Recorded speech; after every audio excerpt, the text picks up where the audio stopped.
ప్రఖ్యాత wrestler nursing Yadav dope పరీక్షలో విఫలమయ్యాడు. Rio Olympics కుస్తీ క్రీడాంశంలో 74 కేజీల విభాగంలో పోటీ పడనున్న నర్సింగ్ డోపీగా దొరికినట్లు జాతీయ డోపింగ్ నిరోధక సంస్థ నాడా డీజీ ప్రకటించారు.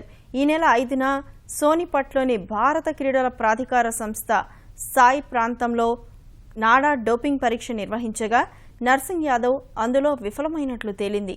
అనంతరం మరోసారి పరీక్ష నిర్వహించినా అప్పుడు అదే తేలిందని నాడా తెలిపింది. తాజా పరిణామంతో ఒలింపిక్స్లో నర్సింగ్ యాదవ్ పాల్గొనడంపై నీలినీడలు కమ్ముకున్నాయి. గత ఏడాది ప్రపంచ కుస్తీ పోటీల్లో కాంస్యం సాధించి ఒలింపిక్స్కు నర్సింగ్ బెర్త్ సాధించాడు. అయితే అదే విభాగంలో సుశీల్ కుమార్ కూడా పోటీ పడడంతో సుదీర్ఘమైన న్యాయ పోరాటం చేసి భారత్ తరపున ఆడేందుకు ఎంపికయ్యాడు.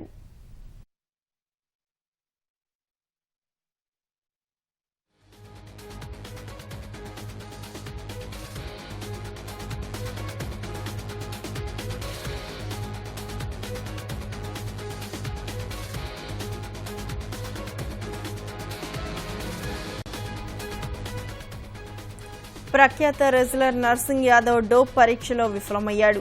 రియో ఒలింపిక్స్ కుస్తీ క్రీడాంశంలో 74 కేజీల విభాగంలో పోటీ పడనున్న నర్సింగ్ డోపీగా దొరికినట్లు జాతీయ డోపింగ్ నిరోధక సంస్థ నాడా డీజీ ప్రకటించారు.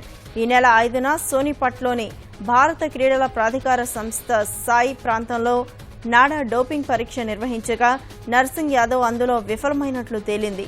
అనంతరం మరోసారి పరీక్ష నిర్వహించినా అప్పుడు అదే తేలిందని నాడా తెలిపింది.